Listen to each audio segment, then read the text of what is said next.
I am Matt Daler. I graduated from Middlebury in 2006, and I work in the alumni office.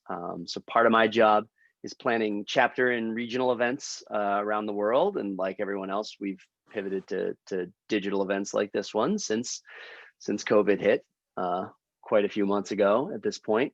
So we've got several different pretty successful series going on. We've got faculty at home lectures, which I hope you might have had the chance to check out. We've also done a cooking class. We've done several fitness classes. This is our first yoga class, so thanks, Susanna. We've had a talk on COVID-19 by the head of Mass General, who happens to be a Middlebury alum. So we're trying to do a little bit of everything, something for everyone. And if you enjoy this class, I hope you'll check out what's coming up by going to middlebury.edu/alumni and clicking on events. You can get to our calendar of upcoming events there. We do have a pretty big crowd here, coming right up on 100. So just a brief reminder about a few logistics. Your microphones are all muted, and you actually can't unmute, just so it doesn't become chaotic. But we will leave chat on. You can ask questions at any time at the bottom of your screen.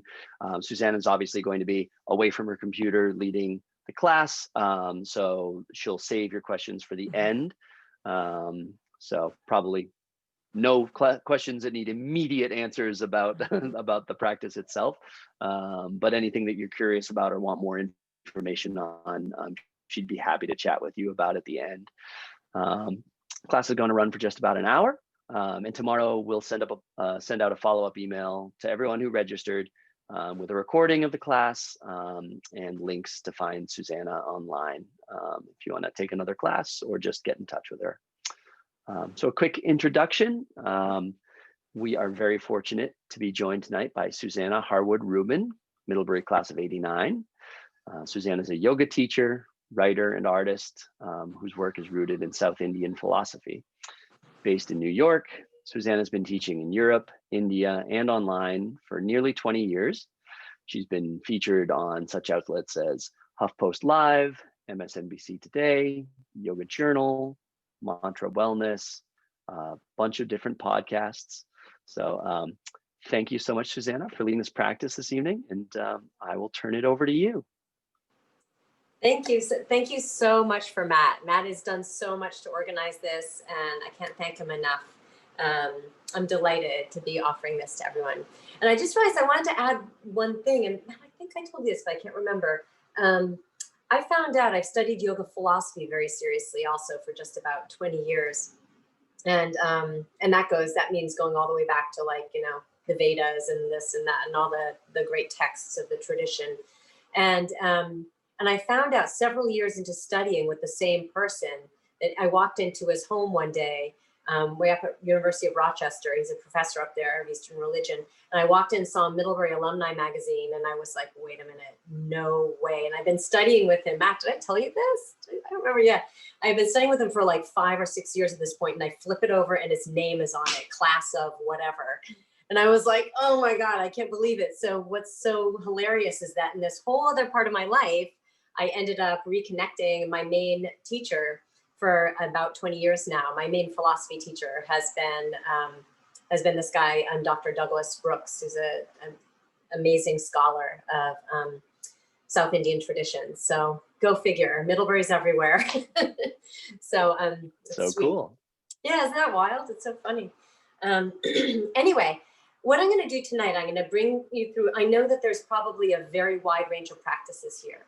And usually when I teach, I kind of know who's practicing, and I know that, oh, this group's super advanced, they want to do arm balances, and this group is like, they want to like be on their hands and knees, so we're going to do a somewhat basic practice, but not terribly basic. And what I really want to do is introduce people to, what just like going through a regular kind of a sweet, like daily practice will feel like. So if you are new to yoga, please know this. If it doesn't feel good, if it hurts, stop. Like, so if I'm like, put your foot here and you're like, oh, that makes my knee feel funny. Don't do that, okay? So listen to your body and honor your body. So the word yoga comes from the Sanskrit word to yoke, which is yuj, yuj. So that's the root of it. And what are you yoking? You're yoking your mind to your body, to your spirit. You are yoking, you are connecting within in order to connect better without. So when you connect within yourself, you're going to connect to the things and the people and the places around you. So part of that is honoring yourself, honoring your body and its capabilities. Whenever someone says to me, I can't do yoga, you know, I'm too tight, I'm like, no, everyone can do yoga. It just looks different on all of us because our bodies are different. That's the only, you know, that's the thing. You can be tall or short or full figured or skinny or like whatever, you know, it doesn't matter. You can be super tight and still do yoga. You can be super loose and do yoga. So, and actually you have to be more careful when you're super loose. So I just want to say that as a precursor so everyone feels welcomed. And oh, I just thought of something. If it's up to you, you can put me on speaker view when we're practicing if you want to see, you know, I'm going to do everything with you just so you can see me really clearly. In the days of teaching in studios, you know, I normally move around the classroom and adjust people. But now that we're doing everything on Zoom, I do it with you so you can see what I'm doing. So it's going to be an kind of beginnerish intermediate level practice. I'll give alternatives. I'll give modifications. What is going to be very helpful is what I'm sitting on. If you have anything, some of you are yogis and you have these things called blocks, like foam blocks around. Some of you are not, and you don't have these things around. So, you know, if you need something that's going to help you touch the ground when you're folded forward at some point, get out a big book, get out a cushion, get out whatever you need that you can use as a prop that's going to make you feel comfortable. Okay. So what I want to focus on, oh, I do want to say one more thing. I told Matt I wasn't sure whether I was going to bring this up or not. But since we are talking about the yoga tradition, one of the most important Hindu holidays of the year is this, begins on Thursday, and it's Diwali. You could say Diwali or Diwali. It depends on which Indian language you're honoring. And it's considered like the festival of lights. And I'm not going to go into too much what it's about. You can, you know, for those of you who don't know, you can Wikipedia it or whatever. But it's sweet because it's about abundance. It's about illumination and light within our minds and hearts and within the world. It's about prosperity. And it's often associated with Lakshmi, who is the goddess of prosperity and abundance and beauty. So it's really sweet that we get to practice together this week. So if you're curious, definitely look it up, or if you contact me, I'll send you a link about it or something. So anyway, let's kind of light up our bodies, our minds, and our hearts. So I want to start with a couple of mudras. Mudras are the hand gestures, like you see, this is Anjali Mudra. It's a mudra that's actually used in virtually every spiritual tradition, but this is Anjali Mudra. It means the gesture of grace. And I want to show you another mudra, and we're going to sync it up a little bit with some breathing. And this is Padma Mudra, and it's the lotus. So you keep the pads, if you come from Anjali, prayer pose, you stay connected in the base of your palms, the tip of your thumbs, the tip of your pinkies, and you can just fan your hands open. And it'll look different on everyone because our hands are all different, right? But have fun, peel your fingers open it up, and it's supposed to be the lotus. Okay, why is the lotus important? The lotus is rooted down in the muck, down in the mud, rises up through the water, and then blossoms in the light with all of its many, many petals representing consciousness. So this is a metaphor for us, for people, for human experience, right? Because we're body, we're like the muck, the mud, which is beautiful and sustaining and important. And we're also that passage, that growth between that and our spiritual lives. So we are body and spirit, we are mud and we are light. And everything in between, all of it's important, all of it, body, mind, heart, the whole business. So that's why the lotus, one of the many reasons, that was a quick summary of why the lotus is important in the tradition. So draw your palms together before your heart. And what we're going to do now, just to begin to settle into our practice, is on the inhale, open up into Padma Mudra. And you can lift it up a little as you inhale and expand. And then on the exhale, let it sink back down to Anjali Mudra before the heart. Inhale, rising up, lifting, opening, Padma Mudra. And exhale, settle back down. The gestures are basically mimicking what's happening in your lungs. So inhale, opening, Padma Mudra. Exhale, back to Anjali Mudra. Inhale, Padma. Exhale, Anjali. Close your eyes, and I'll walk you through 3 more of them. Inhale, Padma Mudra. Filling the lungs, filling the ribs, expanding. Exhale, Anjali Mudra. Releasing and relaxing. Inhale to Padma, expanding.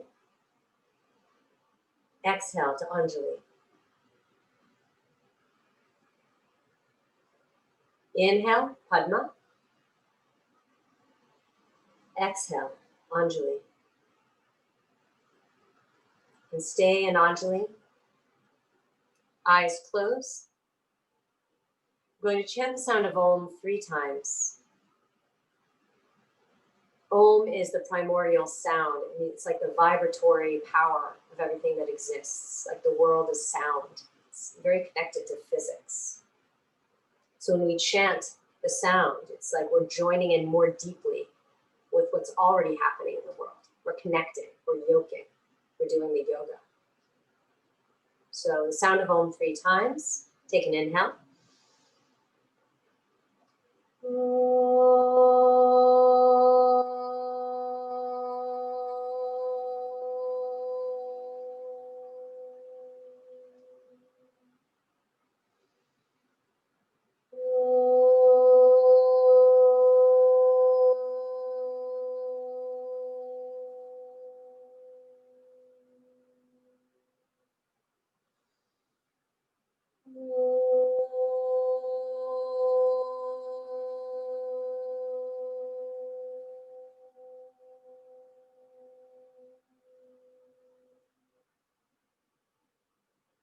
Release your hands, open your eyes. You've been sitting for a while here.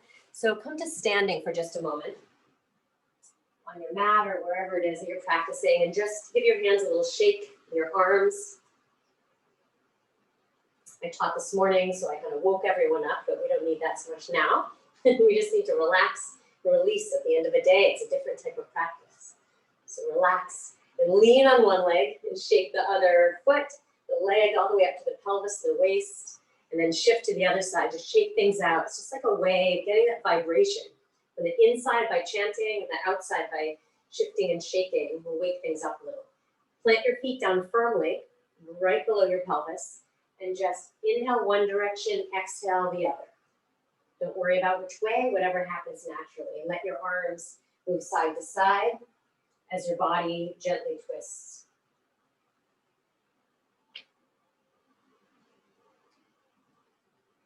And slowly move the hands up a little. So they're circling, but tapping you at the waist level, the kidney level. And then finally, bring one arm across, and then the other one up by the shoulders so you can feel your shoulder blades moving on and off your back.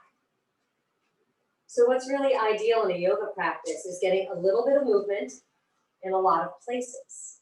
So you're not bending the same place, the same pattern as we all do. We all have our habits and our ruts.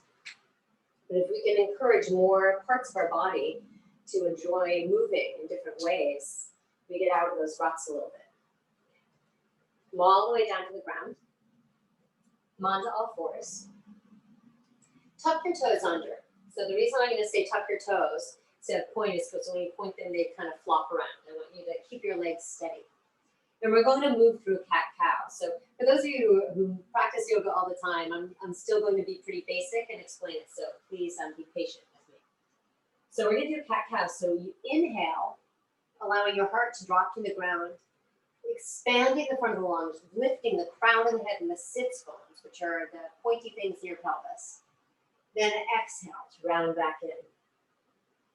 Inhale, looking up, lifting head and sits bones. Exhale to round back in. Inhale again, looking up. Exhale, round back in. Continue a few more times. Again, finding that small amount of movement in lots of different spaces. Finding the snakiness of the spine. And seeing if you can move all the vertebrae just a little bit. On your next exhale, come back to center and pause and shift a little left to right. You can bend one elbow and the other, twist at the waist, twist the shoulders, and just invite movement all the way from your wrists up into your back body. The rib cage, the solar plexus, the belly. And just shift the weight even more a little bit, right to left. So you involve the hip joints and the legs a little bit as well. And finally, pause back at center, and we'll do reverse cat-cow. So this time, inhale into the back of the lungs. So you expand the back body, stretch open the spine from the back. Then on the exhale, drop the heart down and allow the head and the sits bones to rise. Again, inhale, back body, pull up the lungs. Exhale, drop the heart, head and sits bones rise. Inhale into the back body, find the expansiveness. Exhale, release the heart down. Inhale, back body. Exhale, release. Do it a few more times while I talk to you, this reverse cat-cow. And this is actually particularly important now because about 60% of our lungs are on our back body. The diaphragm's at an angle, about 40% up front with the heart in between. And the majority of our lungs is on our back body. But we don't use them as much because we're very frontal. So that's one of the great things about yoga, about doing breathing practices. We'll do one later. And also about back body breathing, so you really increase your lung capacity. It's a big difference. Pause at center. Walk your hands forward just a little bit and tuck your toes. Reach your knees back, downward facing dog. Now, if there's anyone who this is difficult for, if you have super tight hamstrings, what'll happen is something like this. So if you're feeling that, I'm going to ask you to just bend your knees a little bit. And with your knees bent and your palms solid, pads of the fingers hugging the ground, you can reach your pelvis back and straighten the arms a little bit more. That'll bring you more ease. If this is a more easeful pose for you, keep your legs straight. And then regardless, begin to bend and shift and move in your lower body. So just as we woke up the upper body, now we're going to wake up the lower body a little bit. So everything from your lumbar spine, your lower spine, down through the pelvis, down through the thighs, through the knees, the calves and shins, the ankles, and the feet can be bending and moving, finding a little bit of movement everywhere. Inhale your right leg back behind you in the air, bend the left knee, stack the hips. If anyone's having problems with their wrists or anything, you can do this on all fours. There's always a way of modifying any yoga pose. Extend the leg all the way back behind you. And on the exhale, sweep it all the way forward between your hands and release the back knee down to the ground. So right foot is forward, left leg is back, left knee is down on the ground. And take a moment, take a deep breath here, and give a big sigh. Notice how that release, that sigh, gets you a little bit more grounded. That's the beauty of the mud part, the roots of the lotus. We need to be grounded in order to grow and to move and to open into the light. And when I say into the light, I'm not, it doesn't have to mean anything. Don't worry, it can mean whatever you want it to mean. It just means, it's just a metaphor.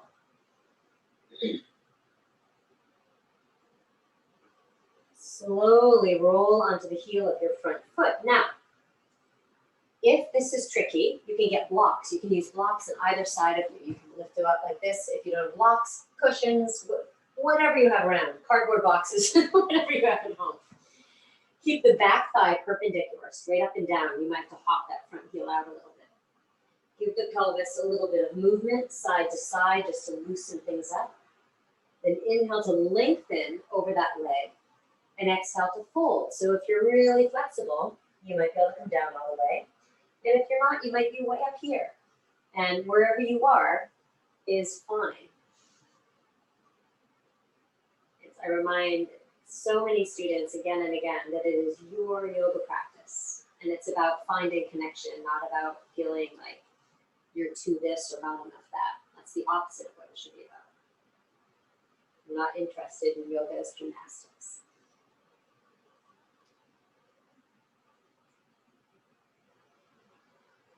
Bring your left hand to the outside of the right calf and draw your belly over the thigh so you get a little bit of a spinal twist here.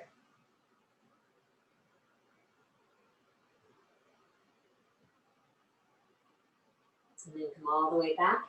Bend that front knee, place the foot back down. Bring your hands up to the front thigh. Now, bend your back knee, your left knee in, reach back, left hand for left foot, and draw the heel toward the outer hip. You can sink down a little bit more into that front knee once again. So it should be a big front of your left thigh opener, a quad opener. So the more we open things up, the more spacious we feel in our bodies. And when we feel that openness, that sense of possibility in our bodies, we end up feeling it in other areas of our lives. So everything we do on the mat is a metaphor for our lives off the mat. That's the beauty of the practice. Release your foot back down, tuck the toes under, lift that back knee up, reach your right arm to the sky. Take a lunge twist. And your hips are going to want to pop up excitedly, leave them down. That front thigh is parallel to the ground. Lengthen from your pelvic floor through the top of your head. Twist more deeply. And then reach that arm forward, out and over your ear.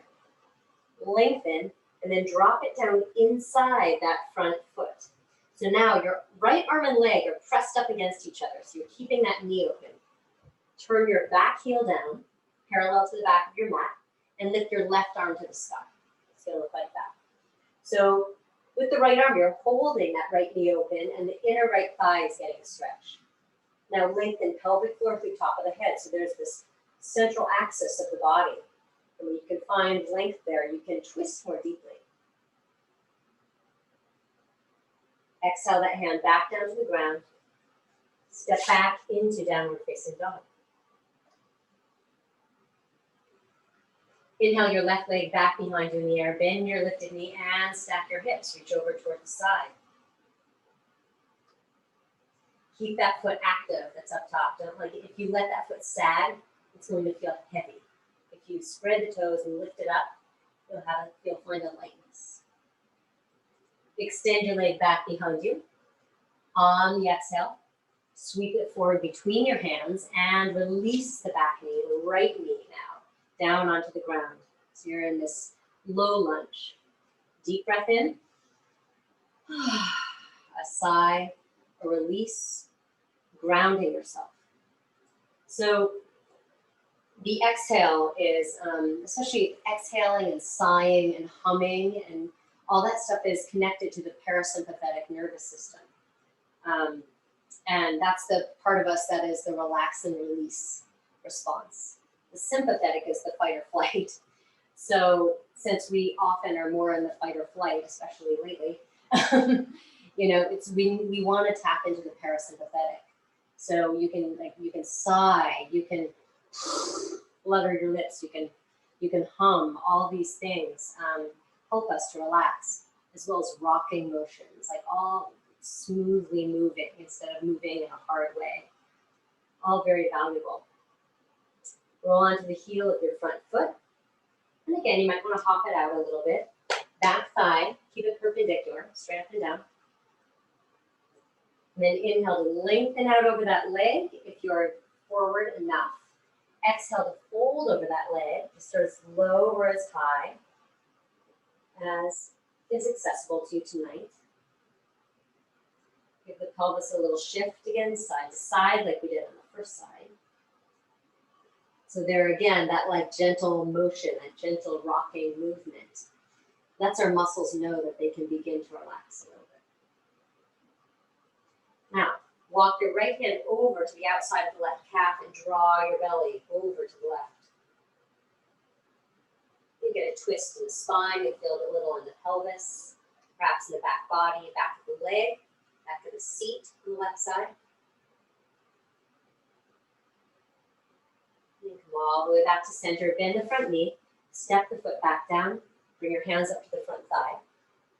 Bend your back knee in, reach back right hand for right foot, and draw the heel for the outer hips. Whatever works for you. Just don't bring it way out to the side, because that will not make your knee happy. The way it's happy is if it's lying right outside the pelvis, right next to the hip joint.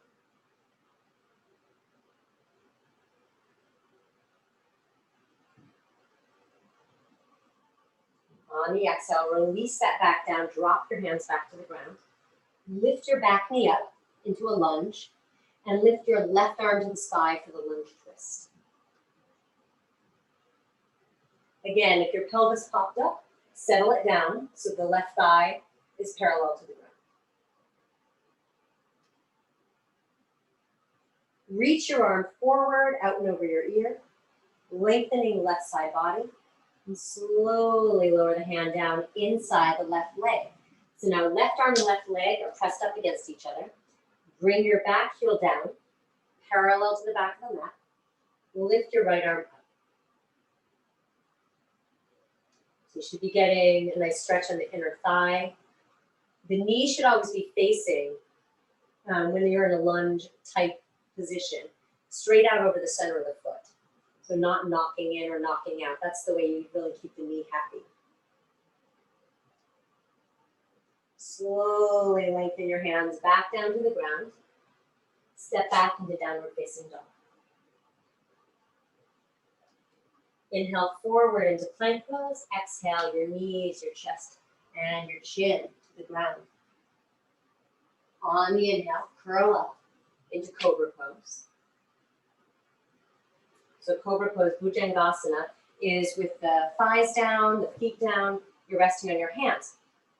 This is what I'm going to ask you not to do. So a lot of people do it like this in order to get their arms straight. But all you're doing if you do that is kind of locking into your bones. So it's better to bend the elbows a little bit, draw the head and arm bones back, and let the heart be wide open. It doesn't really matter how high up you are, okay? Like for me, I automatically pop up into it, so I want to make sure no one feels like it has to look like this when you do it. You can be down here too. Tuck your toes, downward facing dog.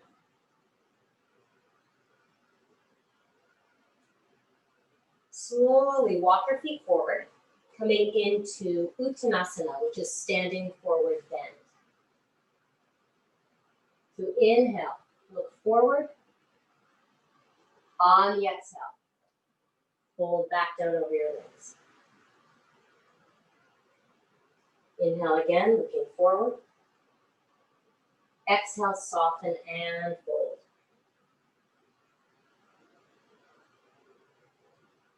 Inhale one more time, looking forward. Exhale and fold.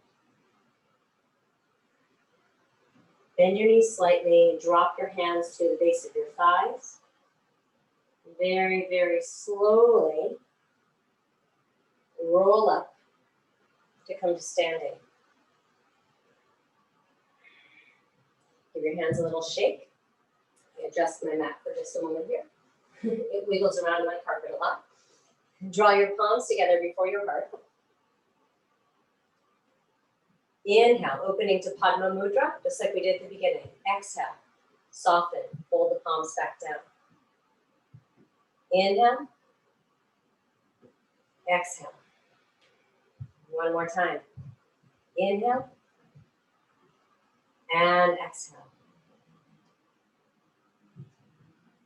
We're going to do a little Surya Namaskar, a sun salute, but I'm going to sandwich a bunch of little poses in the middle of it. So just so you know what we're doing. So inhale, rise up. Exhale, fold all the way over. Inhale, look forward. And on the exhale, plant your hands, step back into plank. Lower knees, chest, chin, or chaturanga to the ground, for those of you who know what that is. It's like a down part of a push-up. And on the inhale, slide forward into cobra or up dog. Now, the difference between cobra and up dog. Cobra, the thighs are on the ground. Up dog, it's just feet and hands. That's it. Tuck your toes, exhale back, downward facing dog. Inhale, right leg back. On the exhale, step it forward. Virabhadrasana 1, warrior 1. So in warrior 1, the back heel is down at a little bit of an angle. And the front foot, make sure the knee is facing straight forward, right over the center of the foot. And your pelvis is at like this little angle. It's okay. You can try to draw it more forward, but don't force it. Everyone's body is different. Everyone's hip joints are different. Although a lot of yoga teachers will be like, push your pelvis forward. Don't worry about it. On the exhale, drop your palms together before your heart and take a little twist over to the right. So I'm hooking my left elbow outside my right thigh.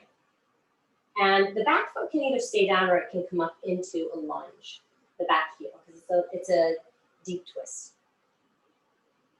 If this is hard in any way, you can just lean your hands on your front thigh. If you can twist all the way, that's great. Now, press down, come back to center. Draw your palms right before your heart. So you can even press the thumbs into your chest. And when you do that, it gives like another point of balance. It's psychological, but it works. Bring your back heel down parallel to the back of your mat. And release the arms up into Vira 2.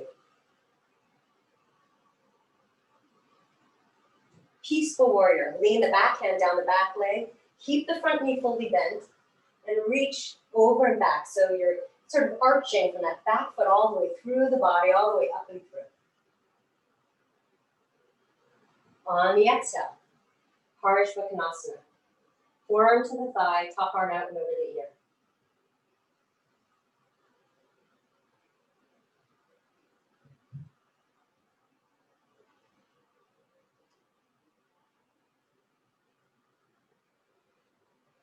Slowly begin to straighten the bottom leg and then drop one hand down, one hand up.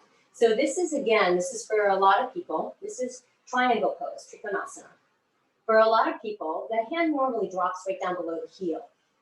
If that's too far, you can rest your hand on your shin, or you can have a block there to hold on to. So if this is how it looks, that's fine. It depends on your body.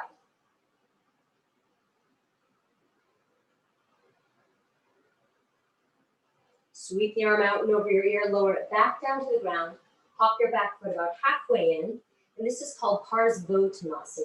So it's kind of like triangle pose, but it's different because the foot is facing a little bit more forward, still a little bit of an angle, and it's a shorter stance. Fold down over your foot leg.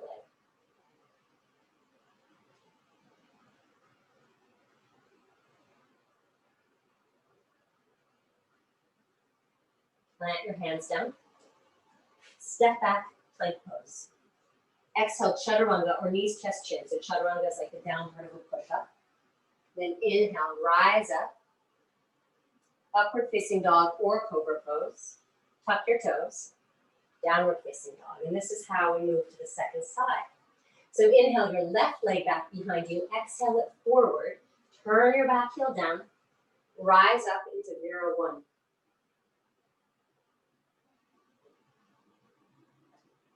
Exhale your palms together before your heart. And take a deep breath in here. Lengthen the spine. On your next exhale, take a twist to the left. So you're going to bring the right elbow outside the left thigh or just rest down on that thigh. Do what you can. Find the length through your spine to the top of your head. Then pressing down into your feet, rise back to center, press the thumbs right into the sternum, which is the bone between the ribs. Turn your back heel down parallel to the back of your mat, and then release the arms up into Vira 2. Lean back, keeping the front knee steady. Lean back, peaceful warrior. So you don't really move the legs on this. Then on the exhale, Parsvottanasana, forearm to the thigh. This is side angle pose. Shoulders wide apart, extending. So from that back foot up to these top fingertips is like a long line of energy. The bottom arm keeps that knee aligned so that that knee is facing straight over the center of the foot. Straighten the front knee, drop your fingertips down, lift the top arm up, Trikonasana. Triangle pose. I have to remember to translate the Sanskrit correctly.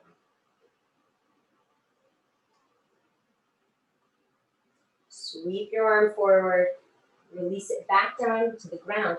Pop the back foot in slightly and point the toes forward just a little bit. And exhale over your front leg.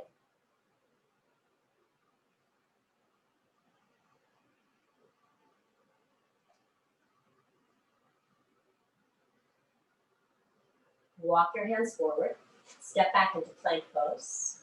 Exhale to chaturanga or knees, chest, chin. Inhale, rising up, curling into up dog.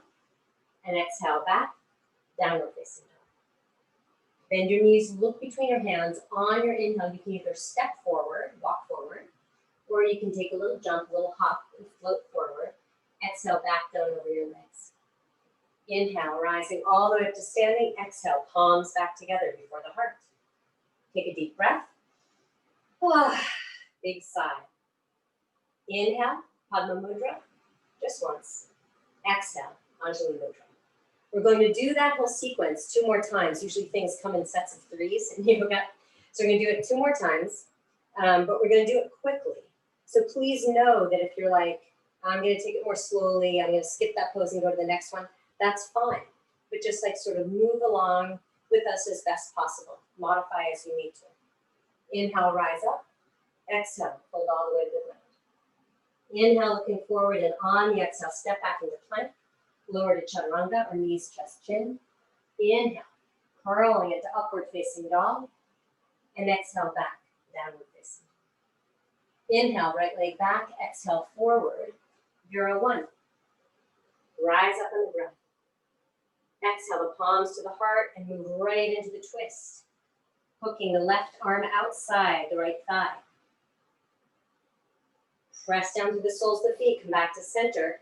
Open the back foot up, and then release the arms into Vira 2, Warrior 2 pose. Peaceful Warrior, leaning back, keeping the legs steady. Then exhale forward, releasing the right elbow to the right thigh. Left arm reaches out and over the ear for Parshvakonasana, side angle pose. Straighten the front knee, Trikonasana, triangle pose. Reach the top arm forward, release it to the ground, hop your back foot halfway in, Parsvottanasana. Fold forward.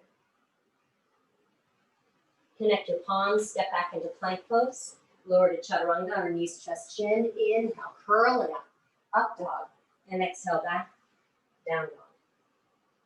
Inhale, left leg back, exhale it forward, Vira 1. Rise up on the breath. Exhale, palms together before the heart and into the twist to the left. Hook the right arm outside the left leg. Stay powerful in the back leg. And then press all the way down, rising back to center. Open up your back foot parallel to the back of the mat, and then open up the arms. Warrior 2, Virabhadrasana 2. Lean back for Peaceful Warrior. And then exhale, forearm to the thigh, Parsvakonasana. And then straighten the bottom leg and open up into Trikonasana, triangle pose. Release the top hand down, hop the back foot halfway in, and a little bit forward, fold in.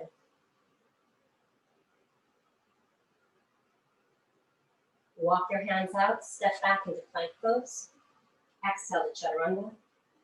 Inhale, rising up dog, and exhale back, down dog. Bend your knees, look between your hands. On the inhale, float forward. Exhale, fold. Inhale, rise up. Exhale, palms together before the heart, Anjali Mudra. Inhale, open to Padma Mudra. Exhale, back to Anjali.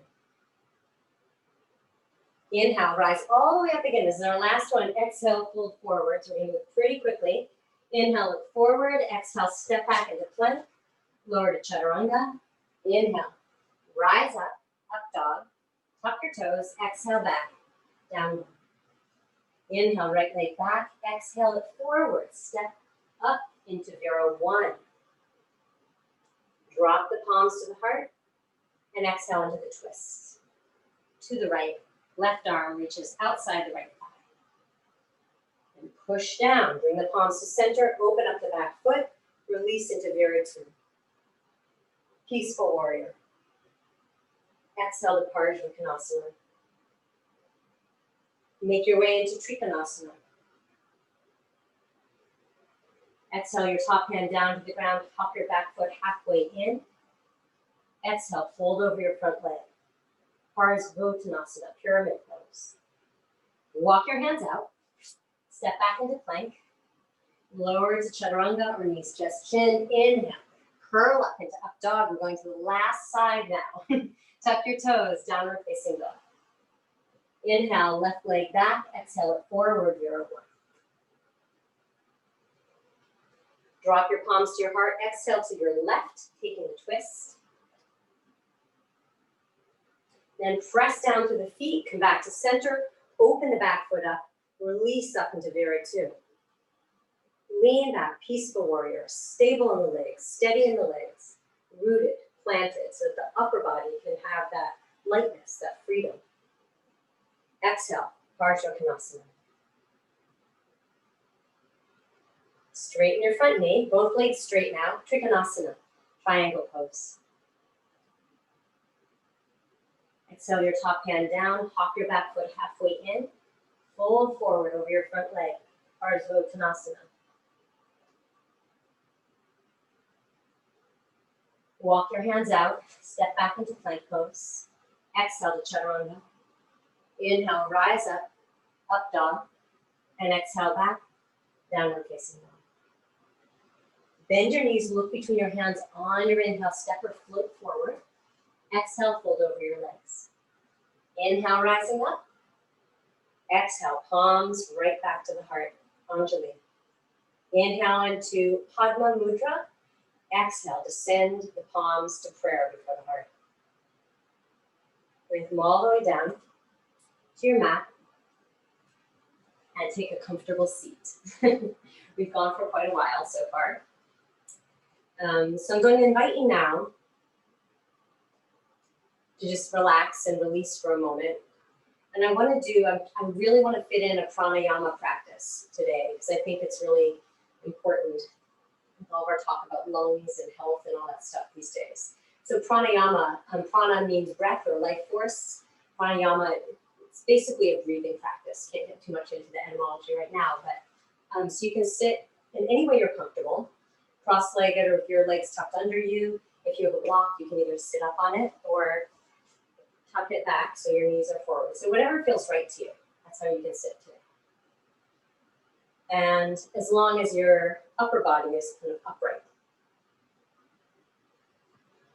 So we're going to do alternate nostril breathing. So this is the way this works. I'll move forward a little bit so you guys can see me better. Sit like this, you can see me best. Hold up your right hand and curl your pointer finger and your middle finger into the base of your palm.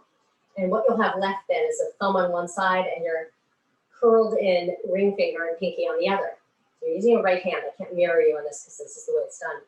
And rest those on your nostrils.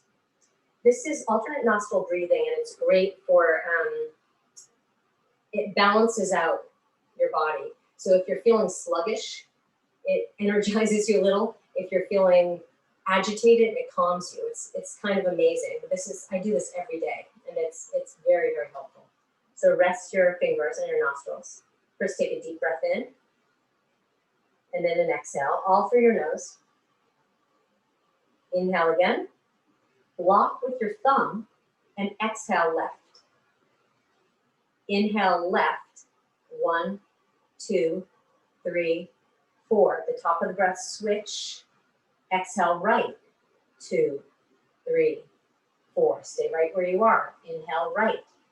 2, 3, 4. Top of the breath, switch. Exhale left. 2, 3, 4. Inhale left. 2, 3, 4. switch. Exhale, right, 2, 3, 4. Inhale, right, 2, 3, 4. Switch. Exhale, left, 2, 3, 4. Do a couple more of those on your own. I'll talk to you about it a little bit. If you can slow it down a little bit for my count, that's even better. I just wanted to make it an easy one, especially since we just stopped moving so much. So this is a wonderful practice to do, for a few minutes before you go to bed at night. It's also a great thing to do first thing in the morning. Another way of doing it is resting these two fingers, curling them and resting them on your forehead and going back and forth. You can do it either way, both fine. It's an old practice, it's a great practice. If you do it for a few minutes every day, you'll definitely do it as an experiment and see what it does for you. It does great things for me. So as you're doing this, on your next exhale left, which is where we started, once you get there, don't rush, release your hands. And close your eyes for a moment if they're not already closed, and take a few breaths right where you are.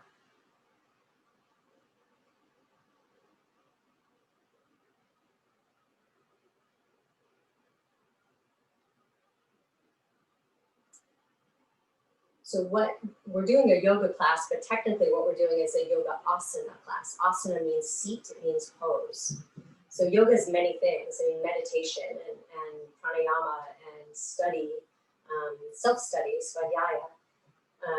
And this is just the asana piece. This is just that piece. And it's what we in the West most commonly think of when we say yoga, but not necessarily what is normally thought of immediately in India. But when we get this body of ours into a place where it's comfortable and open, we can more easily sit to meditate. We can more easily connect to the things around us. So it's the whole lotus thing. You got no mud, no lotus. You don't get the beauty and the blossoms and the light without the muck of being human. Right?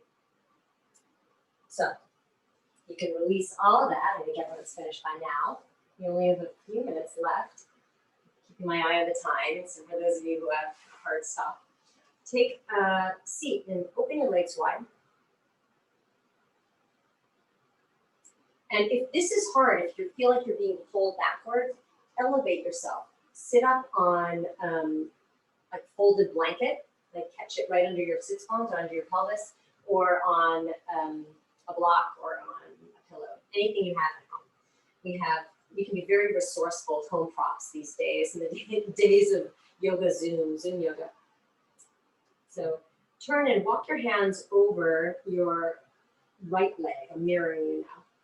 Walk your hands over your right leg. So you get that big spinal twist. Inhale to lift up and exhale to fold forward. So if you have super tight hamstrings, you're upright right now. You can just lean a little bit and tilt, and that's fine. So the idea, especially now as we're cooling down, moving toward the end of our practice, is not to strain and push and yank and force your body into things, It's to work with what is. And then see how you can expand within that space of where you are right now. This is not about attainment. This is about growth.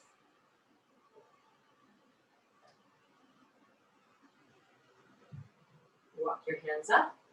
Walk them all the way over to the left leg. Take a little twist. Inhale, lift up. Exhale, fold forward.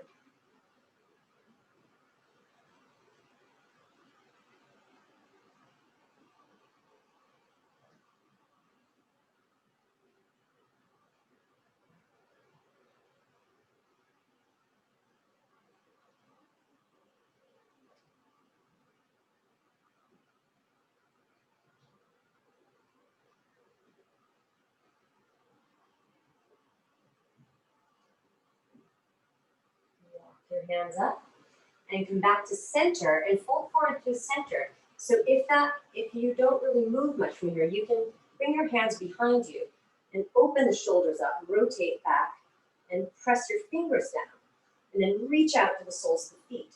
And that might be enough for you. If you're more open in the back of the thighs, you can come forward onto your forearms or all the way down, wherever you are.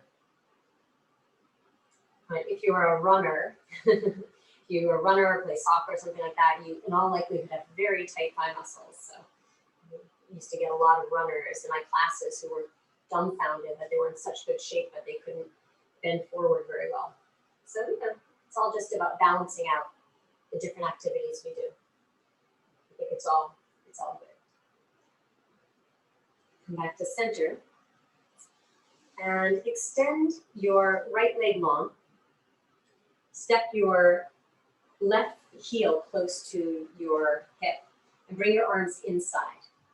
And then extend forward. And again, this will vary a lot for everyone. Once you're leaning forward a little bit, wrap your left arm, your front arm around the left shin, wrap your right arm back around you, and see if you can hold hands with yourself. And if not, rest that back hand in the back of your pelvis.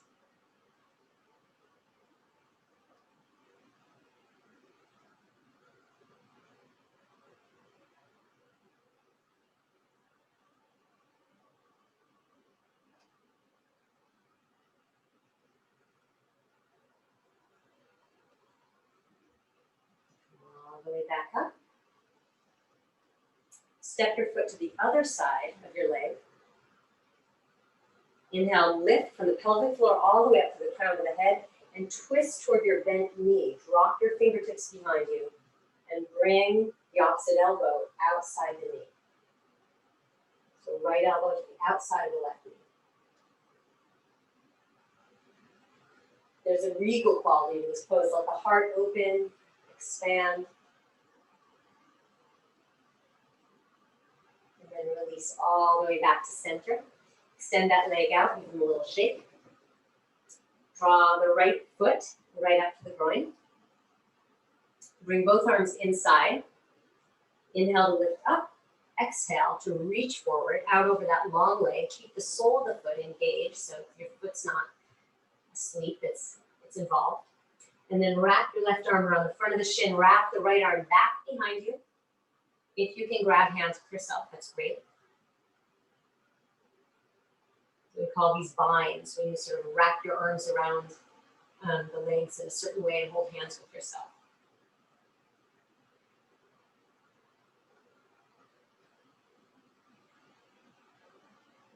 Come back up to sitting and step that foot across the thigh to the other side. Again, engage the soles of the feet, keep them active. Inhale, lifting from the pelvic floor. Exhale, take the twist. Drop the right elbow outside the knee.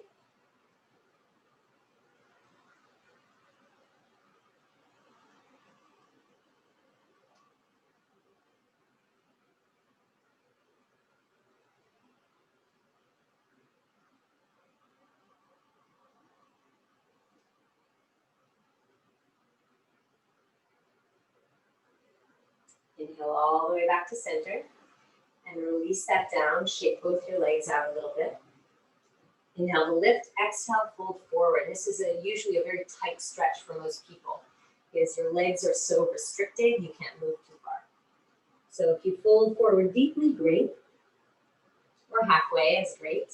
Or if you stay upright, so your body's in an L shape, you can rotate the shoulders out. Press the thighs, especially the inner thighs, down toward the ground. Reach the inner edges of your feet forward. So your body is still engaged in what it's doing. And then release. Come down onto your backs. I'm going to go over by a couple minutes. I hope that's okay because we started a few minutes after. I'm just going to go over by a few minutes. Draw your knees into your chest. Put your hands on the front of your shins and rock side to side on the back of your pelvis. So just give it a little bit of a massage.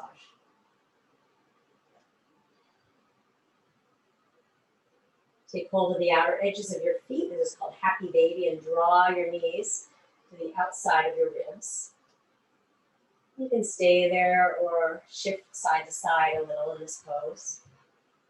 This will be our last pose before we do Shavasana. And for those of you who are new to this practice, Shavasana actually means corpse pose, which sounds creepy, but it really just means the final resting pose of the practice. And you can view the practice just like a life, just like the lotus, born in the earth, blossoming up toward the light. And eventually it's gone and it begins again. Take a deep breath in here. On an exhale, release your legs, release your arms. Release your arms out to your side. If you're chilly, you can get a blanket. We're gonna be here for about 3 minutes. This is how we finish the practice. Palms facing up toward the ceiling. Or if you wish, the alternative is to place your hands on your body, like one on the belly, one on the heart area. That often feels very soothing and nurturing. Release and take Shavasana. Any thoughts that arise, just acknowledge them like little clouds drifting by and release them. You have plenty of time to think. Now we just release and relax for a few minutes.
Slowly begin to deepen your breath,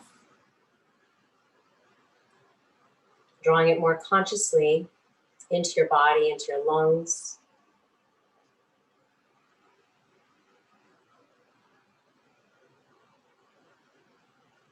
Begin to move your fingers and your toes, your hands and your feet.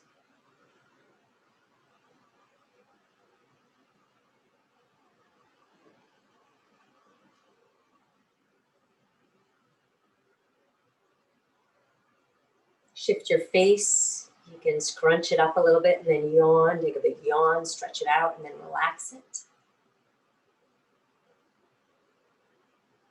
And then bending your knees, roll to your right side. Let your body stay heavy. Use your arms to press your way back up to sitting.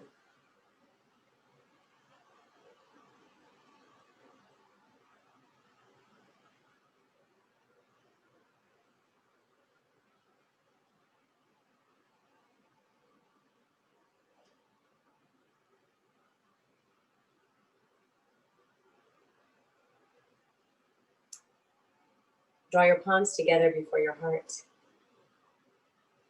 Anjali Mudra, prayer pose. On an inhale, expand to Padma Mudra. And then exhale back to Anjali.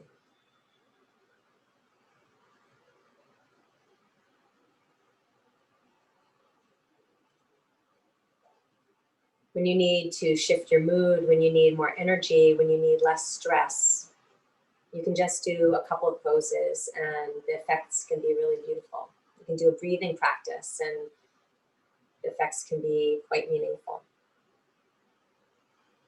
The idea is we move our bodies enough so that so that we can connect more easily to our minds and our hearts. So to that end, let's chant the sound of Om one time. Take a deep breath in.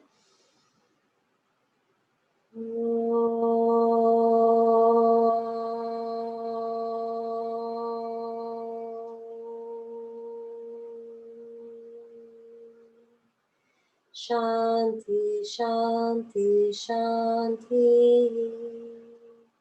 Peace, peace, peace. Body, mind, heart. Thank you. Namaste.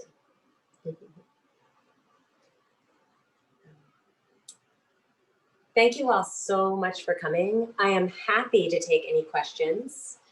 I peeked while you're in Shavasana, see if anyone wrote anything in the chat, and someone said they had a hard time figuring out what I was doing with my hands. I should have sat a little bit closer. It's really easy. Namaste. It's really easy if you Google alternate nostril breathing, you'll find a good explanation.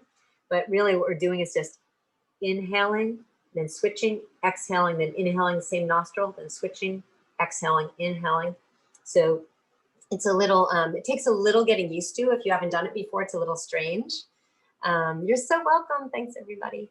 But it's really easy if you Google. I saw someone wrote exactly a perfect little note underneath that explaining it. So thank you, whoever wrote that note. And I'm happy to answer any questions. I think you can ask to be unmuted if you want, or you can put it in the chat if you have a question. I think I have the capacity to unmute you if you have a question. I think you should. I can too. Yeah. I also wanted to say to people, well, I mean, Matt will send out my information. I'm happy to answer questions for anyone from this group. Years before I was, well, not too far. My two different lives overlapped, but I was in the art world and I used to bring Middlebury groups around at MoMA because I worked at MoMA for years, lecturing and writing. So I used to blah, blah about art. Now I blah, blah about yoga, you know. A little different, little similar. But those are my two worlds. And thank you. I'm so glad, you guys. And if you have any specific questions, please fire away. I'm also very active on Instagram, so you can find me easily there. Facebook also, but less so. And I have a very thorough website. So it's just myname.com, very easy. So please feel free to reach out in any way. Any questions anyone has? I'm gonna check the chat again. It was a lot to squeeze in our little hour there. Did I write a book? Yes, I do have a book. Actually, hold on. I live in a New York City apartment, so everything's within reach. This is my little book, Yoga 365. It's very easy to find on Amazon or small bookstore. A lot of small bookstores have it too. It's my little book. That's good. I wrote it. It's a combination of all different kinds of aspects of yoga. And I have a meeting with my agent this week, so more to come. Any other questions people have? Thank you for everyone who's saying goodbye. And thank you, Brianna. And anyone else? Great. Well, thank you all for coming. And I'll see you, feel free to visit my website or anything else, or ask me a yoga question. I'm happy always to answer, so. Yeah, we'll get that follow-up email out tomorrow, which will have a recording of the class and all Susanna's info if you want to take another class or reach out. But thanks again, Susanna, so much. That was great. You're so welcome. Thanks. Really have a wonderful. Great night, everybody. I hope we're all like peaceful, calm, energized, the whole bit. Thanks everyone for coming. Okay, thanks everyone. Take care. I'll go ahead and end the meeting now. Okay. Thanks again. Thank you so much, Matt. You're a gem. Of course. Thank you. Namaste. Namaste. Bye, friends.